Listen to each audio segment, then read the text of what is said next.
구독자님들 안녕하세요. 저는 현재 서울에 살고 있는 40대 가장입니다.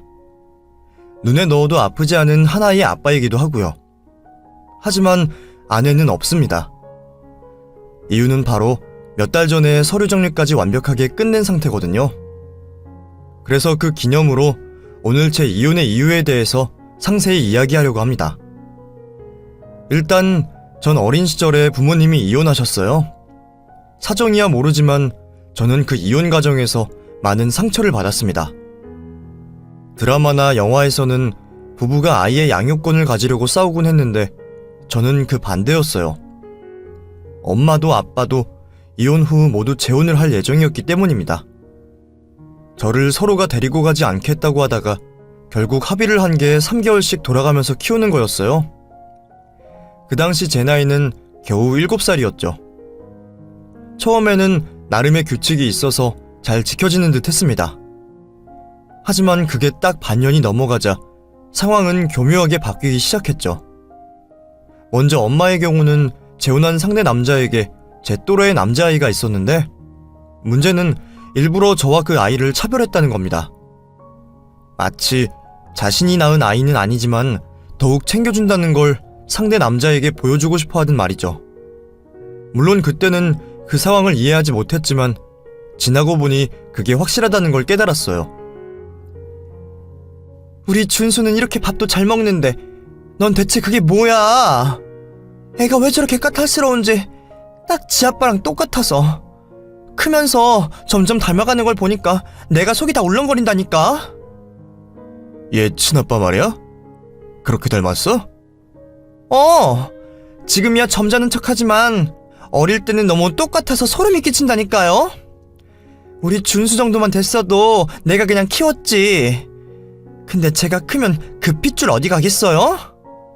그래도 아직 어린애인데 너무 그러지 마 여보. 먹기 싫을 수도 있지. 딱딱 말해줘야 안 그러죠. 우리 준수는 말을 안 해도 이렇게 한 방에 착착 하지만 봐라 이렇게 잘 먹네. 넌 준수의 반의 반, 아니 그 반이라도 닮아봐라. 그때 제가 먹지 않았던 건 복숭아였고 이유는 알레르기가 있었기 때문이었습니다. 하지만 엄마는 그것도 기억하지 못하는지 아빠 역시 먹지 않았던 걸 가린다면서 저를 혼내곤 했죠. 그렇다고 아빠와 함께 있는 것도 편하진 않았습니다.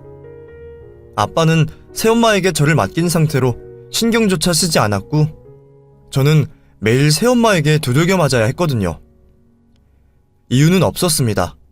아빠가 회식을 하거나 늦은 날이나 말다툼을 한 날에 더욱 심해졌을 뿐이었죠. 그렇게 무려 2년 동안 저는 이 집 저 집을 오가면서 정신적, 신체적 학대를 당하며 살아야 했습니다. 그러다가 삼촌 결혼식에서 처음 할머니를 만나게 되었고 제 상태를 발견하곤 그곳에서 빠져나올 수 있었어요. 나중에 들어보니 어린아이가 눈치를 계속 보는 게 이상해서 지켜봤는데 몸 여기저기 남은 멍자국으로 제가 설명하지 않아도 알 수 있었다고 했죠. 할머니가 사는 곳은 제주도였습니다. 지금은 관광객들이 잘 알고 찾는 곳이긴 하지만 여전히 제주도 사람들은 잘 가지 않는 곳인 2호 해수욕장 근처였죠. 지금은 태호 2호인가로 지명이 바뀌었다고 했는데 확실하진 않습니다.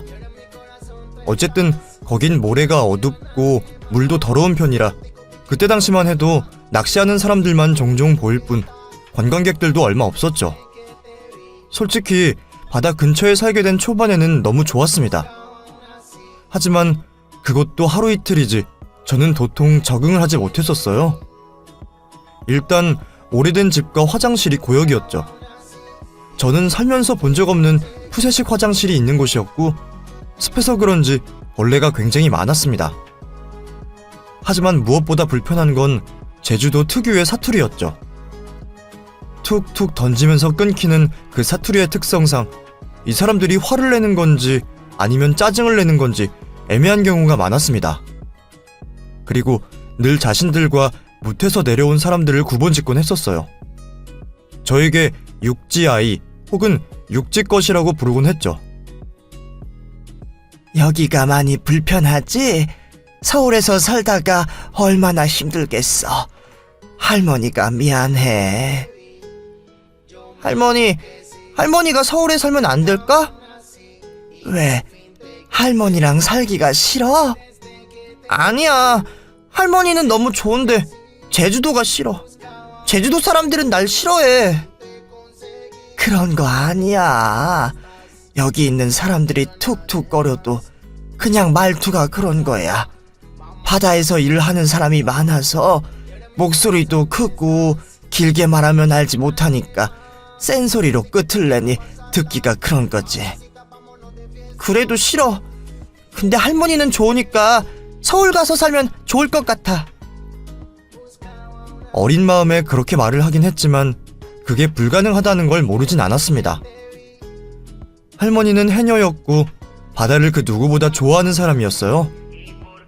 그리고 그곳에서 나는 것들로 저를 먹이고 입혔죠. 그래서 알고는 있었지만 희한하게 제주도 자체는 좋아지지 않더군요. 그곳에서 중학교, 고등학교까지 나왔음에도 마찬가지였습니다. 그래서 저는 대학을 핑계로 제주도를 겨우 빠져나올 수 있었어요. 할머니와 떨어져 있는 것은 싫었기에 자리를 잡으면 모셔올 생각을 했습니다. 물론 그게 말은 쉽지 서울에서 자리 잡는 건 둘째치더라도 돈 모은 것 자체도 만만치 않더군요. 월세에 통신비 이것저것 내고 나면 이미 월급은 사라진 상태였으니까 말입니다. 그래서 하루라도 빨리 집을 마련하기 위해서 쉬는 날에도 생수 배달까지 하면서 열심히 살았어요. 힘들긴 했지만 한 살이라도 젊을 때나 할 수 있는 일이라고 생각하며 이를 악물고 했습니다. 일과 부업까지 병행하면서 그렇게 살 수 있었던 것은 오로지 할머니를 위해서였고요. 그렇게 결국에는 서울 외곽의 작은 아파트를 분양받을 수 있었습니다. 문제는 할머니가 오지 않으시려고 했다는 거였죠. 저는 거의 1년 가까이 할머니를 설득했어요. 진짜 나한테 이럴 거야? 손주 보고 싶다면서. 근데 왜 제주도야? 그리고 할머니 이제 나이도 있는데 해녀 그거 하지 말고. 나보다 3살 많아도 잘만 하는데 아직까진 괜찮아.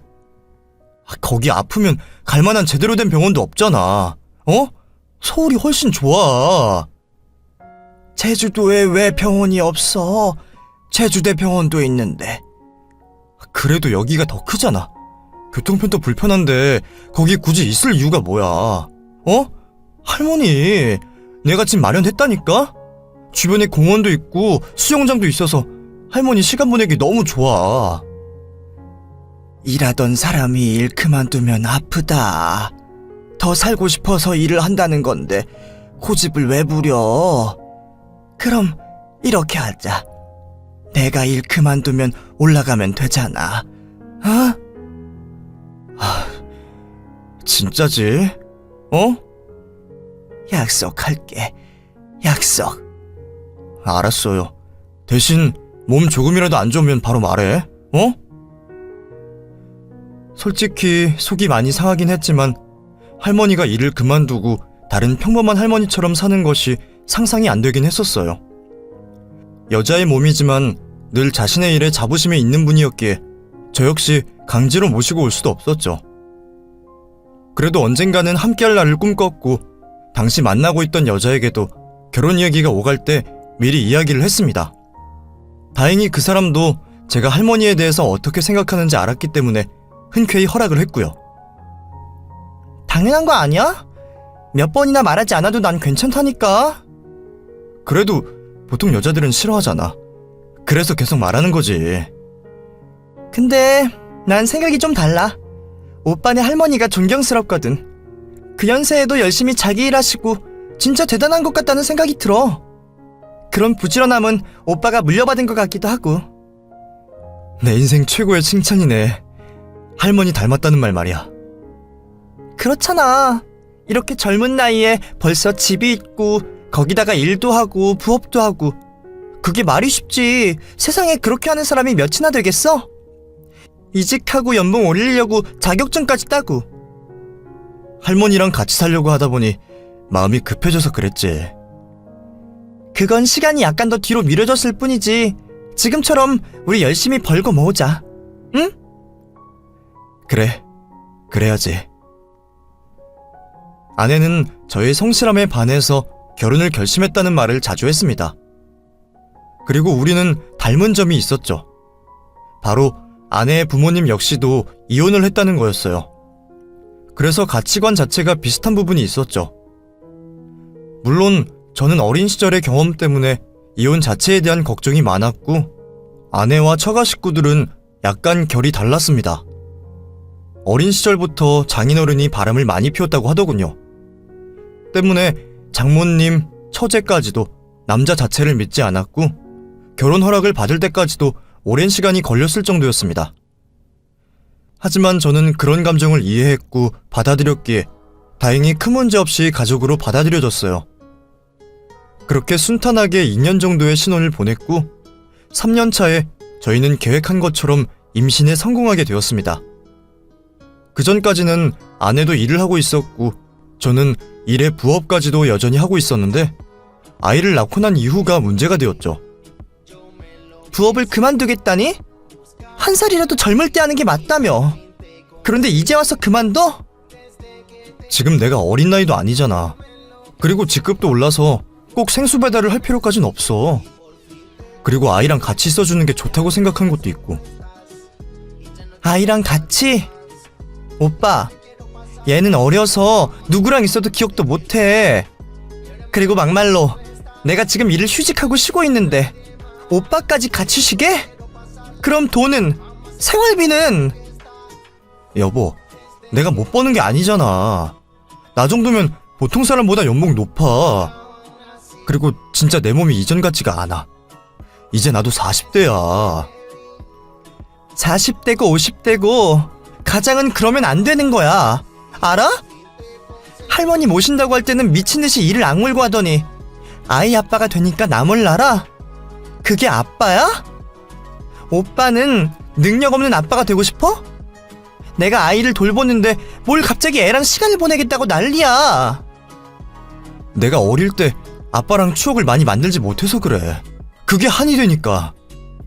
그니까 애가 기억을 제대로 할 나이가 되면 그만두든가 하라고. 알았어? 하지만 할머니 안 모셔올 거야? 아이도 태어났는데 좀 더 큰 집으로 가는 게 맞지 않나? 그야 그렇지. 생각을 해봐. 우리 방, 아이 방, 그리고 옷방, 이렇게 방 3개인데 할머니는 옷방에 모실까? 아니면 아이를 거실에 둘까? 이 좁아터진 거 벗어나려면 노력을 해야 할 거 아니야. 그건 그래. 알았어. 내가 좀 더 노력할게.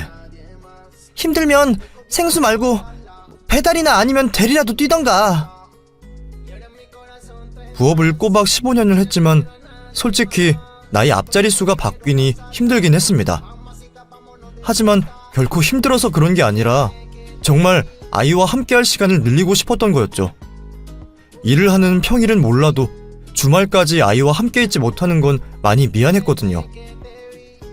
그래도 아내의 말이 옳다고 생각했고 제가 좀 더 고생하면 모두가 행복할 거라는 생각에 일을 악물었습니다.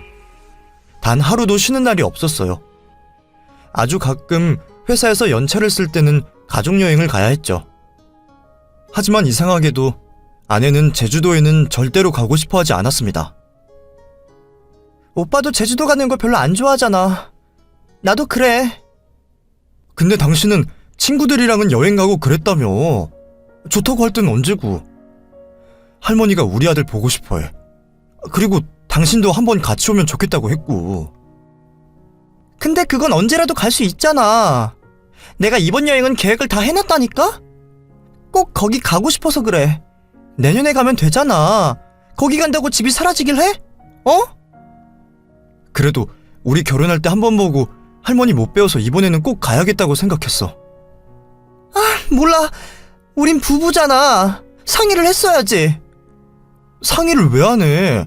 작년에도 내년으로 미룬 건 당신이잖아. 그때는 우리 애가 너무 어렸잖아. 비행기 타는 거 자체가 불안했고. 그때 우리 태국 여행 갔잖아. 비행기? 지금 그거 되게 이상한 핑계야. 알지? 아, 몰라. 모르겠어. 이미 다 예약한 걸 어쩌라고. 그냥 취소해. 예약금은 어쩌라고. 그럼 이번 명절에 가자. 그러면 되잖아. 어? 대체 왜 그래? 솔직하게 말해봐. 솔직. 좋아. 솔직하게 말해서 나 할머니 뵈러 가는 거 불편해. 씻는 것도 먹는 것도 불편하고, 바닷가라서 바람이 문제인지 가면 피부도 뒤집어지고. 나 솔직히 제주도 좋아하지 않아. 오빠도 제주도 싫어하잖아. 거기서 자랐으면서. 그런데 왜 나한테는 강요해? 강요가 아니라 그게 강요야. 왜 자꾸 거기로 가야 해? 모처럼 쉬는데 우리 가족끼리 가는 게 그렇게 싫어? 싫으면 왜 나랑 결혼했어? 결혼을 유지할 생각은 있는 거야? 어? 그럼 나 혼자라도 다녀올게. 그러면 되는 거야? 그래, 그럼 우리 애도 데리고 가. 난 인원만 조절해서 친구들이랑 갈 테니까. 그러자. 결혼하고 7년이나 되었지만 점점 아내와 저는 부딪히는 부분이 많아졌습니다. 일단 복직에 관한 부분도 그랬죠. 제게는 늘 일을 해라, 자신이 복직할 때만이라도 고생해라 했지만 막상 아이를 유치원에 보내고 있으면서도 그러지 않더군요. 돈도 더 이상은 아끼지 않았고 자신의 취미나 쇼핑에 투자하기 시작했습니다. 그때 당시 제 연봉이 비교적 높았음에도 불구하고 늘 부족하다고 그랬죠. 그래서 어느 순간부터 제가 주말에 일하는 건 당연하게 받아들였어요. 그리고 제주도에 살고 있는 할머니에게 가는 것도 그랬습니다.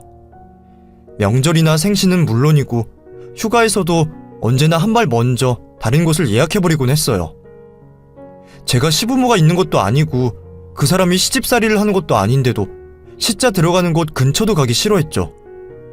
하지만 또 할머니를 모시고 사는 건 괜찮다고 해서 저는 모든 부분을 참아야 했습니다. 아니, 그것만이라도 감사하며 산다고 하는 게 정확했죠. 그러다가 제가 교통사고로 병원 신세를 지는 일이 생기면서 조금씩 어긋나기 시작했습니다. 이게 뭐야? 다리 수술? 그럼 일도 못해? 산재 처리될 거야. 출근하다가 사고가 난 거라서. 그래도 월급 전부가 나오는 건 아니잖아. 야근 수당이랑 이런 거 못 받고, 그리고 부업하는 것도 못 나가는 거잖아. 우리 당장 생활을 어떻게 하라고. 모아둔 돈 있을 거 아니야. 그런 돈이 어디 있어. 없으니까 이러지. 쥐꼬리만큼 가져오는 월급으로 뭘 하라고. 애초에 아이 키우면서 얼마나 많이 깨지는 줄 알아? 우리 애가 학원을 다녀 뭘 해. 아직 유치원 다니고 그것도 일반 유치원인데 무슨 돈이 들어간다고 그래. 그리고 나 지금 수술 받아야 된다니까. 내 걱정은 안 하고 지금 돈 걱정이야? 죽을 병도 아니잖아. 뭘 그거 가지고 유난이야.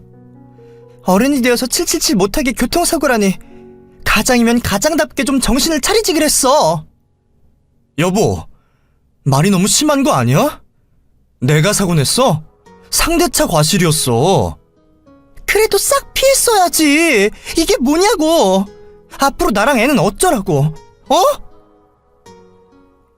결국 저는 아내가 하도 닥달을 하는 통에 제 주변 사람들에게 돈을 빌려서 아내가 원하는 만큼의 생활비를 주어야 했습니다. 그때 잠깐만 기뻐할 뿐 아내는 병원에 잘 있지도 않았고 병간호는커녕 제가 태어날 무렵에는 아예 데리러 오지도 않았죠. 근데 그때가 코로나로 한참 시끄러울 무렵이었어요. 마스크 대란이 일어나고 회사에서도 한두 명이 코로나 확진 판정을 받으며 아예 문을 닫기도 했을 때였죠. 제 다리 재활과 겹쳤기에 저는 다른 사람들보다 먼저 재택근무를 하게 되었습니다. 물론 아내는 그걸 마음에 들어하지 않았죠. 답답해. 그냥 나가서 회사에서 일해. 왜 여기서 일해? 사람 신경 쓰이게. 회사에서 배려해준 거야. 다른 직원들은 재택근무 하고 싶어도 못해. 그리고 난 거실에서 가만히 앉아서 컴퓨터만 하는 건데 그것도 신경 쓰인다는 거야? 그럼 청소하고 아이도 보고 해야 되는데 거슬려. 솔직히 거슬린다고. 여보, 이건 좀 너무 심한 거 아니야? 내가 재택근무한 거 겨우 이틀이야. 그니까 이틀도 이러는데 앞으로는 얼마나 답답할 거야. 이러니까 남자는 밖에서 돈을 벌여야 해. 내 생활 자체가 없잖아. 나는 청소 끝내고 아이 유치원 보내고 커피 한 잔 마실 여유도 없는 거야. 혼자만의 시간도 없다고. 그럼 나는 있고 회사 갈 때는 야근까지 하고 들어오라고 닥달을 해서 그렇게 업무 보고 들어오면 아이 씻기라고 하고 청소하라고 하고 쓰레기 버리라고 해서 겨우 새벽 2시에 잠들어. 주말에는 또 뭐든 하라고 등 떠밀고. 그런데 모은 돈은 하나도 없고 나 이제야 겨우 숨 좀 돌려. 어떨 때는 교통사고가 나서 내가 살아있다고 생각될 만큼 힘들게 지냈다고. 그래서 뭐? 그래서 뭐라니? 인정이라도 받고 싶다는 거야? 내가 등 떠밀었어? 할머니랑 같이 살겠다며. 집 넓히자며. 내가 등 떠민 거야? 내가 그러자고 했어? 진짜 어이가 없네. 솔직히 절반 이상이 우리가 아니라 할머니 때문에 한 거잖아. 이제 와서 힘들었다고 그러는 거야? 지금도 할머니 충분히 모실 수 있어. 그리고 결혼 전에 동의했잖아. 근데도 부족하다고 한 게 당신 아니야? 내가 당신 할머니면 이렇게 좁아터진 곳에서 못 살아. 그럼 당신이 더 벌어오면 그만이잖아.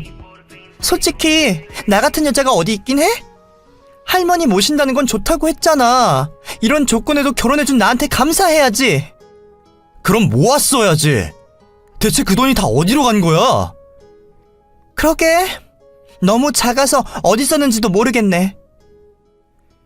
마치 엉클어진 얇은 목걸이 줄과 같았어요. 처음부터 어디가 꼬였는지 알 수도 없고 힘을 줘서 당길 수도 없는 그런 위태로운 상태였으니까 말입니다. 제가 재택근무를 하는 내내 아내는 저를 한심한 인간 취급을 했고 식사를 차리는 것도 귀찮아서 햇반을 돌려 참치캔을 놓고 나가버리곤 했죠. 솔직히 그땐 이혼을 하고 싶은 마음이 들었습니다. 저를 돈 벌어오는 기계쯤으로 생각하는 아내가 원망스러웠고 남편인 제게도 이러는데 할머니에게는 어떻게 할지 상상을 하니 너무 끔찍했거든요. 하지만 막상 이혼이라는 게 제게 쉬운 결정은 아니었습니다. 제게는 부모의 이혼만은 절대로 물려주고 싶지 않은 아이가 있었으니까요. 저는 그렇게 참고 또 참았습니다. 그러던 어느 날 할머니에게 연락이 왔고 서울에 갈 일이 있다고 손주 며느리와 저의 아이를 보고 가고 싶다고 하셨죠. 저는 뛸 듯이 기뻤고 아내 역시 크게 반응하지 않았어요. 며칠은 있으면서 서울 구경도 시켜드릴 계획을 짰지만 공항에 가는 게 문제였죠. 내가 가면 되는 거 아니야? 당신 출근하잖아. 그야 그렇지만 괜찮겠어? 상관없어. 진짜? 너무 고마워. 진짜 당신한테 너무 고마워. 뭘? 내가 말했잖아. 제주도에 가는 게 싫은 거라고. 할머님이 올라오시는 거야 뭐. 그때 아내가 그렇게 말을 해줬을 때 저는 그간의 이혼을 생각했던 저 스스로를 반성했고 앞으로 아내에게 잘하겠다는 다짐을 수백 수천 번을 했을 정도였습니다. 하지만 회사에 있던 제게 경찰에서 전화가 왔고 할머니가 공항에서 무려 4시간을 넘게 있었다는 걸 알게 됐죠. 저는 황급히 공항으로 갔고 할머니를 모시고 집으로 돌아왔습니다. 그런데 때마침 유치원에서 연락이 와서 아이의 하원 시간에 아내가 가지 않았다는 것까지 알게 됐어요. 처음에는 화가 났다가 나중에는 무슨 사고가 난 건 아닌지 걱정이 되기 시작했습니다. 정말 경찰에 신고하겠다는 마음을 먹고 혹시나 해서 문자를 남겼어요. 그런데 그때 아내에게 답장이 왔습니다. 네 가족 다 가면 집으로 돌아갈 거야 라고 말이죠. 그 문자에 황급히 밖으로 나와 전화를 했더니 몇 번의 시도 끝에 아내는 전화를 받았습니다. 뭐야 하는 첫마디로도 너무나 뻔뻔하고 당당한 태도였죠. 도대체 왜 이러는 거야? 갑자기 왜 그러냐고. 몸이 좋지 않아서 그래. 나도 오죽하면 이러겠어? 오빠한테 말해도 할머니 일에는 눈이 뒤집혀서 앞뒤 파악도 안 하고 따질 테니까. 그래서 이랬어? 왜? 내가 많은 걸 바라는 거야? 날 키워주신 분이야. 당신도 우리 할머니가 나한테 어떤 존재인지